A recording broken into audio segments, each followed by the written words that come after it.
If a lot of your reality is shaped by what you read and a lot of your own memories are unearthed by what you read when it's really true, this was such a nice, perfect fucking way of making something really personal, but also about everyone.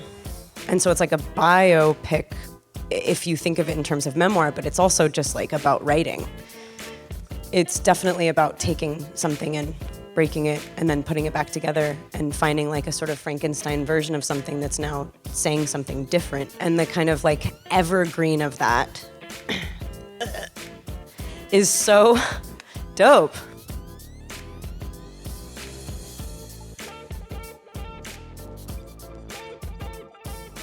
I guess I'll just start at the end, which is now, which is like, what has it been like to bring this film out into the world and share it with people after living with it for so long in your head and just with your collaborators? It feels great. It does feel like a kind of a skirt lifting, a kind of like genuine, like exuberant kind of exhibitionist act. Like, yeah, for something to feel like kind of not worth it for that long, or at least like in terms of other people's perception. And that's definitely not to sound like kind of like victimized in any way. I genuinely think like it was like a hard sell. So it completely makes sense to me that, you know, like on paper, that it was hard to, well, it doesn't matter. But basically, how does it feel now? Incredible. Like, we went through like some hardships that really could have like sunk the ship, and they didn't. And the first experience thing of writing something so specifically over such a long period of time, and then coming home and like seeing newness and like ingratiating yourself with material that like must be met because it was totally on its own accord created and discovered, and then ultimately like kind of shoved back into some sort of like foundational text that did exist, thank God. Like when you go make something and you think you totally ruined it and you come home and you go, actually, we did exactly what we set out to do. It's just that it has like a kind of new face. So watching that, like, you know, like the body of the movie meet new people, I'm like, have fun, I'm out. See ya. That's like the perfect, you know, approach to it though. It's like, it's not yours anymore. It's kind of like for other people to have their own experience with. Okay, so to go back to the beginning, I'm curious when you first encountered and read this remarkable, intoxicating book by Lydia and decided that this would be a project that you needed and wanted to tackle and bring to the screen. I read the book really kind of irresponsibly on like someone else's movie set. Irresponsibly? Yeah, what are you doing reading a book on a movie set? What the fuck are you doing? It's crazy. Isn't there a lot of waiting? Yeah, but come on. So I reached out and just went like, you know, for some reason, like there are, I guess the reason that I wanted to make, you respond to a lot of books that shouldn't necessarily be movies, you know, like, it's hard to not encounter something that you love and not imagine it as a scene or like as something that you could like get up on its feet. Just like, because this is what I do and I've just been lucky enough to do it for so long, and like this one was activating in a very new way. I've always wanted to find my sort of portal into this. And her book is foundationally activating in terms of like how encouraging it is, like as a voice activator. And then additionally, the form of it, like the entire shape of the book invites kind of like throwing away of the details where you go, the person doesn't really matter. It's like the shape of it that matters, and the malleability of memory and reality and how writing affects that and how filmmaking affects that. And so like, if a lot of your reality is shaped by what you read and a lot of your own memories are unearthed by what you read when it's really true, this was such a nice, perfect fucking way of making something really personal, but also about everyone. And so it's like a biopic if you think of it in terms of memoir, but it's also just like about writing. It's definitely about taking something and breaking it and then putting it back together and finding like a sort of Frankenstein version of something that's now saying something different. And the kind of like evergreen of that is so dope. You know, like it never ends. You can just always break it and remake it. I mean, I love that this is an adaptation of a memoir that is so much about writing, and that we see her writing, we see her words, and that I also feel like the shape of the movie itself is about writing and editing in a way, like the way you edit your own writing, but also the way the movie is edited. And you know, there's this saying that like the movie is written 3 times, like it's written on the page and then in production and then in editing and in post. But I'm curious, like like especially the early sequences where it's like the childhood and it's these snippets of memories and flashbacks and some flash forwards, and this motif continues throughout. How much of these sequences did you like sort of find in the edit, or had you written them, you know, and prepared them, you know, going into the film? The script was like super dense, and we took a lot out. But the springboard of it was like willing to allow for like things to, well, thank God, because we got so fucked. Excuse me. But basically there were images that could be easily swapped out, but needed to be there in a kind of like placeholder sense, because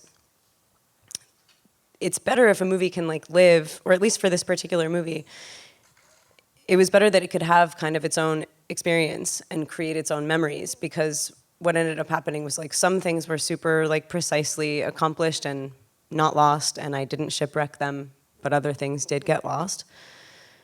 And luckily what ended up standing in for those moments were just, you know, kind of couldn't be planned for necessarily, but they were always like, we were awaiting the moments.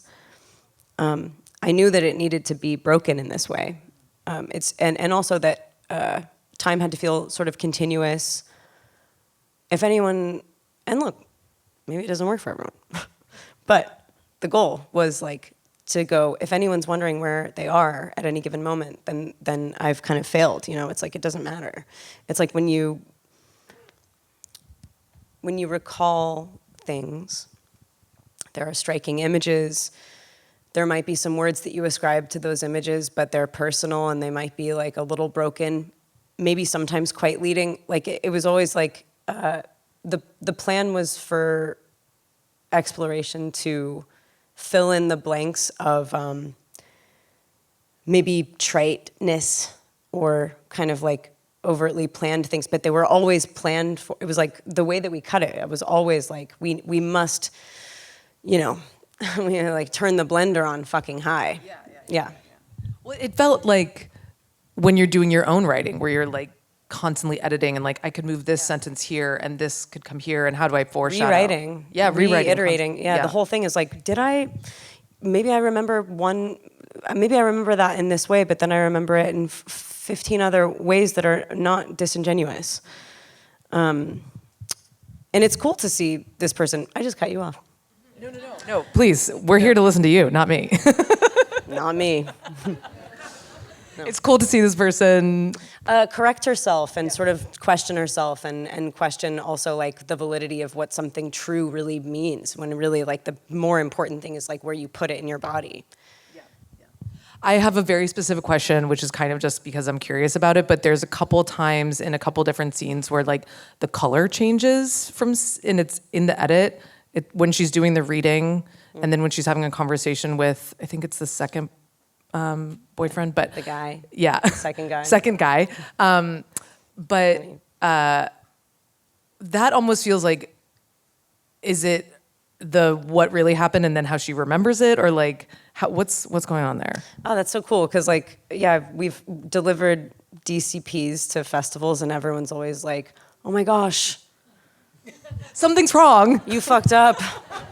You're like, no, it's a Yeah. choice. Yeah, it was like we were just honestly, to be real, it was like in full transparency. You sit and you just see like a bunch of versions of a. There was a couple moments where I was like, we could have gone like different ways in grading, and we would have made those scenes consistent. But I really liked like 3, and I went. This scene is so like.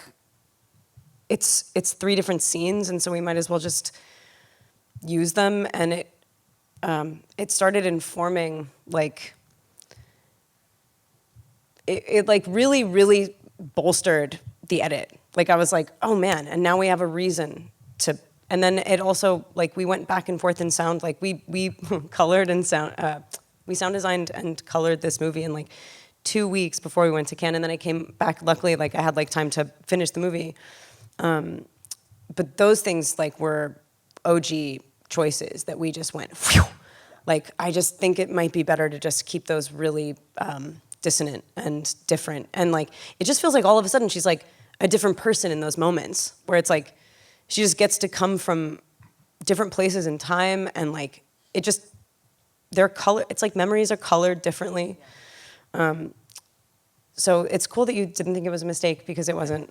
That's nice. No. I could tell it was a choice. I've also, whenever I talk, Especially in the fucking reading. yeah, Whereas like it was really hard to like do jump cuts. Jump cuts are tough when you're just like, and then we made it seem longer for no reason, because it was like, because you know what I mean? Because it was like would have like felt totally clunky, but it's like, and maybe it did, but it's okay. it gives it an intentionality of the jump cuts. But when I have, She's fucking.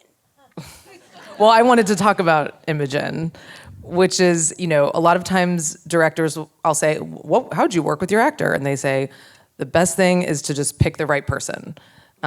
So how did you cast Imogen? Was she someone that you had been thinking about for this role? And like, what was your, how did you kind of usher her as a director through this physical, emotional, wrung out journey?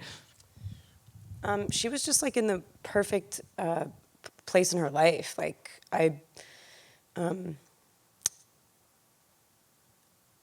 definitely staying out of the way is so important. I like both as an actor and a director. I really feel sometimes like putting a leash on yourself is the best you can do for all of your fellows. Like you're like, just shut up. Like just try and stop, But while like remaining fully present and open, and like I like, Imogen happens to have been somebody who's like, she's worked so much. She's been, in my opinion, because I'm totally biased, like the best thing in everything she's ever done. And she's like, me and her, we made this movie when I was like, okay. So I think we're both 35. And it was just kind of at a time where it was like, okay, I'm just gonna take it off. I'm just gonna like fully put, like, there was just something about like us hanging finally after all these years, because we've bounced off each other peripherally, and I'm just staring at the floor a lot. Imogen is a force to be reckoned, like, she's, this movie is about Lydia Yuknovich, and it's about a writer, and it's like about a lot of things, but it also, not to sound like I'm like peddling my movie as universal, but I am. Like, it is fucking about everyone, and like I don't know, in kind of like giving herself over to this at a certain stage of her life when she was ready to let it like really kind of all out and like let it bear. I got really lucky, and I didn't have to do anything. I mean, like she was just kind of ready to go. Yeah. And then you've surrounded her with such a great cast as well. Can you talk a little bit about Kim Gordon, casting Kim Gordon in that small part, and also Jim Belushi, who's so great as Ken Kesey? Were they just people you wanted to work with, or how did they come into the fold? It blows my head off when I think about who's in this movie. Jim is... he's like really he's like the man that I really want to give me a nice pat on the back, and like he also is a really unbelievable writing partner because he's like an actor who ad-libs incessantly, but like in the most researched and concerted and thoughtful and narrative way. Like there are things that he said in this movie that I will never take credit for. He brought a rock to set on his last day and gave it to her and started talking about metaphor not mattering, fuck a metaphor. It's just a rock that fell. And it like, I think elicits my favorite flash in the movie where she like drops the rock and she's like, oh, like, it's like when someone older than you and who kind of has, because he's a man who doesn't necessarily relate to that particular strife, but sees her and wants to hold that and like alleviate in some way. But it is it's not that it's disconnected, it's that it's remote. It's like we love each other, but like, fuck, we have such different experiences. And he made that scene. I mean, like, that guy is a genius. Like, he's just like an unbelievable, nice guy. And we were really lucky to kick it with him. And Thora Birch has like been my big sister for fucking ever, but I've never met her. Oh, really? Yeah, I mean, she's like in everything. I mean, like, I just grew up with this woman and she's great. And then Kim Gordon, And Kim, yeah. She, I think, is so perfect in that really small part as someone who exudes this like strength and power, but also like real caretaking as well. And I just think she's like so terrific in that one scene. Mommy. Yes, well. Yeah. Not to say that, but to say that. Sorry, it's true. She like, she inhabits a space that's like permission and, pride. And it definitely feels like someone who can like intellectually guide us through something that painful without it feeling like that's like the destigmatizing moment of like I'm gonna repossess my body through action and words at the same time and like kind of be like seen in a new way that doesn't feel punishing but actually feels like therapy and like you need like a really smart motherfucker to do that with. And like Kim is absolutely also she just sort of also she's like someone like Kathy Acker who's like find your own words for this and also tread over the old ones and repurpose them and destroy them. She's a huge representative of ideas that the movie holds or tries to hold. Yeah. And she just gets to be there as a symbol for a moment. And so if she's going to be mommy, then that's like definitely the right thing. Yeah. I mean, genius stroke of casting there. I know Lydia and was kind of she's a producer. Like, how was working with her creatively throughout this? I mean, did you kind of feel like you had permission to make your own thing, or did you check in with her quite often, or what does she think of the film? She hasn't seen the movie yet, but I was talking to her today, and like, she like needs to watch it with a coven of women. We need to go up to Portland. It's like, I get it, but she's like, I mean, like, I didn't. She feels like a teacher, like a mom to me. Like she feels like we've spent like a bit of time together, but there are people that like you meet in life where you're like, you really did help me along, and it's hard to say in a room full of like tons of people, but it's like the realist. And like through her writing and also just her presence and her like her sort of like, yeah, I mean, she's been like incredibly. Every time we do anything, she's like sending me the most. These words are so puny, supportive messages. She's like, but she's just like, first of all, busy because she's a teacher and she's consistently like, helping people with their manuscripts and like, it's just like the most, just like active form of let's go that there's ever been. But we need to and also she's like a forest animal and she's living in Portland and it's hard to get her out. But she's the shit. She's like the reason for all of this. So yeah. Her book, I just have to say, like, it feels like you fall into it. Like you fall into someone's consciousness and memories and brain. It's like the most intoxicating experience of starting a book where you're just like, holy shit, like you're on this ride. And like you were saying, like her command of language is like so creative and different, and just the way she puts words together is remarkable. So that's not even a question. It's just a recommendation for the book. But other than the book, like, did you have any sort of artistic or cinematic North Stars or, touchstones that you would come back to for inspiration, whether in the writing or production or post-process? Like influences, things that you were thinking about? Dude, I'm gonna be real. Like, yeah, of course, like there are a million movies that I love, and like, but no, like the, when you read something and there's just like such a flood of imagery, like, and I will say that like there are references that like, like kind of bolster notions where you go, okay, I guess we're allowed to do that, but they're so pretentious. I'm going to sit here and talk about Tarkovsky. I'm not going to do that. You're not going to talk about Tarkovsky? Well, I mean, I can if you want me to, but like, fuck, honestly, like Celine Sciamma, like Water Lilies, there's like an atmospheric thing going on there but like these are things that I think I tied to after wanting to make it, where you go, okay, so I am allowed to do this because there's this and there's this and there's this. But that doesn't necessarily mean that I used those things to build this thing.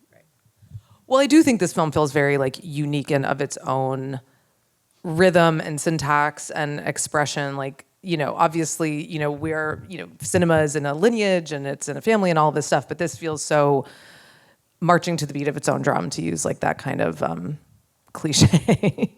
But it's its own rhythm. Like it definitely, I could sit here, like, I don't want to avoid the question. I mean, We the Animals, Morven Collar. I could tell you a million movies that make me come alive and that definitely made me feel like this could be possible.